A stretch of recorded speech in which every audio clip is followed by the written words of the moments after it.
keessa hin jiru. Xiqqoo haay'ee tokko boqonnaa fi mijatii jira. Warri yaada walaalaatan yaadana keessan dhaaba. Mana harabaa fultu warri jettan eeyyee dhugaadha. Umurii koo ijoollummaatti biyya harabaa dhaqee hojjedheera. Garuu naannoo ofii harmee kiyya waan dadhabdee turteef gara biyyaatti deebi'ee galee eebbisii chaalenjii garaagaraadha kan quunname. Kan yommuu nama kadhachaa jira otoo hin taane dhaabbatni garaagaraa na quunnamtanii karaa sappoortii akka namootanidha. Egaa namni kamiyyuu hin kufaa hin ka'a chaalenjii garaagaraa dabarsaa kun immoo adarratti miti. Hordoftoota amma kana baadhee chaalenjii ulfaataa keessa gatii jiruuf namoonni hojii hojjechiisuu barbaadan ani maallaqa kadhachaa jira na deebi'ee garuu hojjetee jiraachuu barbaada. Hojjetee chaalenjii nama jiru kana keessaa ba'uu barbaada. Haala baay'ee ulfaataadha jira. Nama fayyaa qabu nama akka miidha qabu hojjetee jiraachuu danda'udha. Suuraa kanarratti haala jiraachuu hojjechuu kan nama barbaadu dhaabbanni garaagaraa hojjetanii hojii akka nama hojjechiisan kabajaan isin gaafata. السلام عليكم ورحمة الله وبركاته. الشمع حركفوني كبجمتوتا في دعوتوتا كو جرتني المان ورمو بغجراتني سنين جدا إيجا ولا مسني قبل في توكو أوبسادا توكو مو بيتو جدي يادغا وان نمكو فشيسا أولتو يرو هندا جيشودا كنافو أما kan isheen jechaa jirtu garaa nama nyaataa daawwattoota walii gada deemtee amma nama kofashiisuu irratti waan adda addaa hojjechuu irratti kan isheen beekamtu sinuu beektu jedhee yaada hojjettii kana egaa amma akka jettutti haala naan mijannee haala rakkisaa keessa hin jiraa. Ani birrii sin kadhachaa jiru akka hojii naa dhumtanii hojii dalagadhu nama fayyaa qabudhaan nama dalagachuu barbaadudha. Akkan dalagadhu hin barbaadan wanta ta'eefi akka dalagaa warri hojii qabda warra akkas amma warra abbaa qabeenyaadha akka hojii itti na seensistanii jetteedha. Ani isheen miidiyaa tasfaatee dubbattu jechuudha. Baay'ee tokko nama gaddisiisti. Kan sin beektanii kolfa ishee fi eddee dhadheetti kolfaatiin han isheen beekamtu jechuudha. Saayitii kanatti immoo kunoo waan haala naa bijataa keessa hin jiru garuu immoo daawwattoota baay'ee qaba chaalenjii baay'ee qaba. Kana baay'ee kan isheen jechaa jirtu jechuudha. Dhugaa nama jaalala nama biraa qabu. Nama bakka namaa qabu dhugaa rabbii xinnaa guddaan ishee daawwatee kolfaa ooludha. Nama beektu jedhee yaadaga wallaahi bakka isheen jirtutti bakka kolfaati. Har'a immoo kunoo haala kanaan as baatee ani birrii sin kadhachaa jiru. Dalagachuu barbaada akka nam tokko dalagaa itti akka na seensistaniif hin barbaada jetti. Warri immoo biyya arabaa deemi naan jettanii ijoollummaa kootiin deemeera hin milkoone akkuma isheerraa ageessan egaa hin milkoone haati koona jalaa dadhabnaan hin galee jirtee jirti. Baay'ee tokko wallaahi haalli hundumtuu ulfaata namni hin argatas hin dhabasi kan dhabees boru ol ka'uu danda'a. Kan qabu immoo boru gadi jechuu danda'a. Wajjin rabbii hin beekamu. Ilmi namaa kamiyyuu amma jirutti wal bira dhaabbatee otoo wal gargaaree bareedaadha. Inni isheen jettu birrii na gargaaraa miti. Dalagaa naa dhuuma dalagaa bakka dalagaa abbootii qabeenyaatis abbaa fe'ee yaa ta'u hojii akkatti nagashitanii kan isheen jechaa jirtu jechuudha. Har'a gadi baatee baay'ee tokko wallaahi laazim nama ulfaata.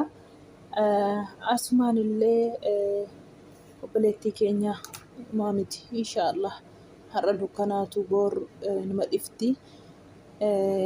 Kana biraan immoo itti aansee immoo egaa haalli Finfinnee keessaa kuni Finfinnee kuni dhiiga ilmaan Oromoo dhuguu malee hin beektu natti fakkaata guyyaa guyyaa irraatiin itti bilisoomnaa itti mirga arganna jedhee namni aarsaa guyyaa guyyaatiin kaffalchiisaa jirti ilmaan Oromoo jechuudha. Haalli Finfinnee kuni Finfinnee keessa namni nagaatiin bahee galuu hin danda'u.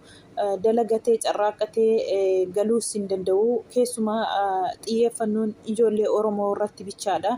Inni kaan nagaatiin bahee nagaatiin dalagatee bakka barbaade oolee mana isaatti deebi'ee gala. Ijoolleen Oromoo immoo Finfinnee keessa yeroo ammaa kana chachoote waa godhachuu dadhabdee jirti. Finfinneen tokkoffaa Hacaaluu nyaatteedha jechuudha. Nama baay'eetti aarsaa kaffalaa turre amma waan kanaatti jechuudha.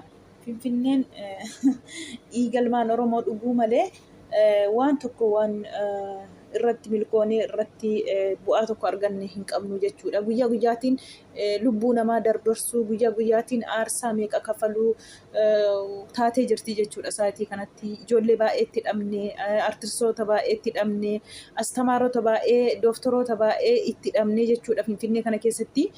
Ammallee kun akkuma argattanii eengadda caalaa bultumeedha. Haa amma immoo buzee moo'inuu jedhanii tokkollee innillee akkuma argitanii inni sirreebamee jechuudha. Ammallee itti aansee immoo kunoo obsaan illee rukutamee mana akiimii galee shurraamni isaa humti isaa dhiiga bichaadha. Alhamdulillah hamtuu taates gaarii taates hundattuu alhamdulillah jenna harrabbiin nu fidee kan inni jedhee jechuudha. Qubasaa ol qabee achi keessa ciisee jechuudha. Shamichiinsaa dhiiga bichaadha. Baay'ee tokko nama gaddisiisa wallahi sa'aatii kanatti jechuudha. Waan an beekaani wallahi laazim jechi inni kaan akkuma nama tokko gadi bahee naguma isaa galaa jira. Maaliif xiyyeeffannoon ilmaan Oromoo irratti jechuudha. Nama beekamtii qabu, nama xiqqoo uummata biratti fudhatama qabu, maaliif guyyaa guyyaarraa adabsama jechuudha. Akkuma argitan kana wallahi baay'ee nama gaddisiisa. Waan akkatti jiraachuuf dhabdee jirti ijoolleen sa'aatii kana Finfinnee keessatti jechuudha. Ammallee mucaa Jimmaa tokko miskiina gargaara. Wallahi innillee akkasuma dabadabameeti mana akiimii ilkaan irraatiin tinii godhaniiti ilkaan keessaa yaa'ee mana akiimitti dhaqee ilkaan yaasisate jechuudha. Rukutamee innillee haalan taaniin reebamee jechuudha innis. Baay'ee tokko nama gaddisiisaa waan Finfinnee keessatti adeemaa jiru wallahi laazim guyyaa guyyaarraa aarsaa kaffaluu malee waa tokko itti gammannee ijoollee baay'ee irratti dhabnetti itti milkoone ammoo yoona kana guyyaa guyyaarraa dhiiguma bu'aa jira malee waan itti gammannee waan gaaffiin Oromoo nuu deebee hin qabu. Ijoollee mujgeenya guyyaa guyyaatti aarsaa kaffalaa jirti. Guyyaa guyyaarraati inni ishee ingala'aa jira ammoo yoona kana jechuudha. Waggaa meeqaa qabe? Bara mallasiiti qabe amma yoona kanaatti jechuudha. Akkuma argitan kunooti gaa meeqatti dhabne wallahi beekamtii kan qabu dooktoroota astamaarota qaroo ijoollee itti dhabnee jirra jechuudha. Iddee gaafa Hacaaluun du'ee qabee amma yoona kanaatti guyyaarraati gibiruma gabbaraa jirra jechuudha. Gibira wajjin immoo lubbuu namaatti gibirri jechuudha. Sa'aatii kanatti wallahi laazim inni carraan isaa hambisee baqata. Akkuma argitan egaa inni jiraate inni du'e jechuudha. Abbaan guyyaan hin geenye hin hafaa jechuudha. Abbaan guyyaan ga'e immoo inuma deemaa jechuudha. Kunoo obsaanii akka kanaan mana akiimii keessa galee alhamdulillah lubbuu gaafa rabbi jedhe malee hin baatu. Har'aaf hafee jira. Rabbiin galanne haa ga'u. Kan inni jedhee jiru jechuudha. Wallahi nama gaddisiisa. Baay'ee tokkoon ulfaataa haalli jiru haalli deemaa jiru. Ani hin beeku wallahi akkuma Finfinnee kana gadhiisnee keessaa baqatee inni kaan dhufee irra jiraatu atee waan isaa nama hin beekamu nama gaddisiisa. Ulfaatas dubbachuuf wallahi sa'aatii kanatti waan jiru jechuudha. Walumaa galatti gara ijoollee 4 moo 5 kan reebamee jechaa jiranii. Kun hundinuu mana akiimii keessa jira. Baay'ee tokko nama gaddisiisa. Mucaa miskiina tokko deemee miskiina olii gada deemee gargaaru kana isallee akka hin taaneen dabadabanii caccabsanii lafa kaa'anii jiru. Obsaa kanallee kunoo akkasuma nama gaddisiisa hin ulfaata baay'ee siniin jedha wallahi haalli keessa jiramu garatti adeemnu ani hin beeku. Inni kaan biyyarraa baqatee hambaa qurxummii hambaa bishaanii ta'e kun argitu doonii meeqa galgalee kun hundinuu biyyaa baqatee jireenya koo shannafaa gubaa biyyattii kanarra biyya ormaa wayyaa kan jedhu dhaqee kunoo nam meeqa gadda dooniin galgalee han tokkollee namni Itoophiyaa keessaa irraa haasa'uu didee gadda isaa ibsachuullee dadhabee jechuudha.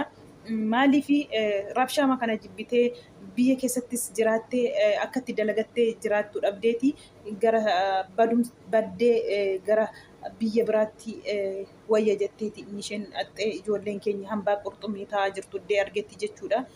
Baay'ee tokko nama gaddisiisa wallaahi gadi bahee dhabee beelees rakkatees gadi bahee ol galuu dhabuurraatiin kanarra jedhee biyya gadhiisee baqateeti dhaqee inni biyyoo tokko isatti hin deebine akkasitti allaattiin akkasitti bishaan qurxummiin itti haasaa foon lafee ijoollee keenyaa jechuudha. Anaati tokko ilmi koo achitti owwaalame hin jenne ani intalli koo achitti owwaalamtee jettee qabrii ishee ilaaltee illee aara na galfanne.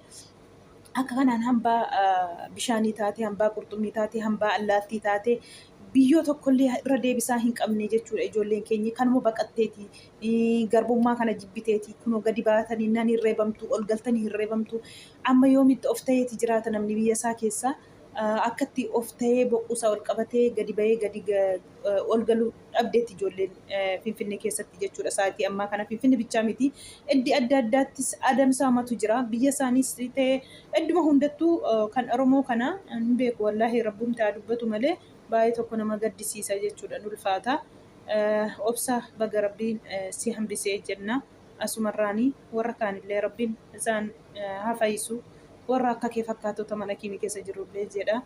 Asumarraanillee shibirree akka argitan kana shibirree maqaan ishee baay'ee tokko kolfaatiin nama gammachiisti bakka qanitti kolfanii har'a kun waan isheen fakkaattu mee ilaalaa dhugaa rabbii namni ilkaan ofii ilaalaa kolfa ofii ilaalaa akka itti jiru immoo abbaa isaatu beeka keessa isaa namni hin argu fuuluma isaaf kolfa isaa bichaadha.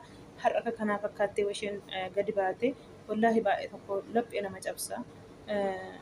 Rakkina isaa oskatee maaliif ta'uyyuu oskatee akkasitti waa fuula isaa kana qibaatiitiin haxaatee kolfu namni namuma baqa nama yaaddoo tokko hin qabne waan intinii tokko hin qabne isatti fakkaata uummatatti jechuudha. Shibirreen har'aan gisee akka kanatti gadi baatee jirtu dhugaa rabbii baay'ee tokko laphee nama cabsa. Guyyaan hin madarbiti inshaallah abbaa lubbuun jiraatuu fi jenna maal jennare wallahi waan jennee odeessinu waan jennee haasofnu inni ulfaata hundumattuu garuma hundattuu siqaayiidha.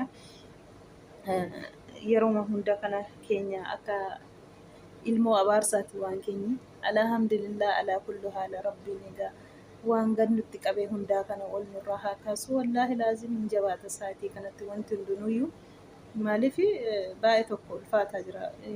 Wayyaa qabatu jedhu hancaalutti adeeman malee wanti wayyaa'ee tokko argamu tokko hin jiru bakkuma hundattuu siqaayyumadha wallahi laazim. Inni kan ilmoosaa eddeetti rashanamaa ilmoosaa eddeetti akka barbaaddee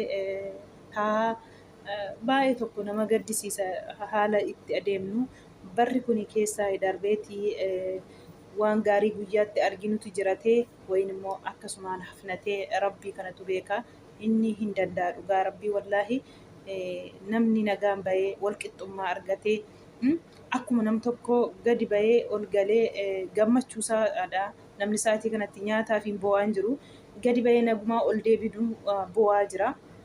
Kanaafuu guyyaan kun yoommoo yoomi dhufaa laatanii akka durii gadi baatanii bakka barbaadan haxxanii bakka deemtanii yoomi laata guyyaan kun wallahi laazimsa dhugaati wallahi baay'ee tokko bakka jaalala durii hawwe ammani wallahi laazim durii bakka deemtanitti yoo ta'e warruma qabsoo haati qabsoo kunillee ijoolleen qabsoo keessa jirtu maatiin namni gaafatu hin jiru edda isheen jirtu namni hin beeku hin jiru maatii jaraa jechuudha. Amma garuu sababa shaneetiin walitti hidhatta qabda. Ati mi'aan mana keetiin nyaatu ati akkasitti haasoftaa akka kanaan uummanni keenya siqaayitiin jira. Guyyaan dhufee keessaa baahu guyyaan tokko numa dhufa jennee abdii qabnaan kana keessaa baanu baay'ee tokko nama gaddisiisa. Akkuma argitanii ijoolleen keenya bakka argetti aarsaa gurguddaa kaffalaa jiru. Inni isaanii akka bishaanii ta'ee jira. Rabbiin furmaata nuuf haa fidu isiniin jedha. Viidiyoon koo asumatti haa dhaabbatu. Viidiyoo isinitti dheeressu.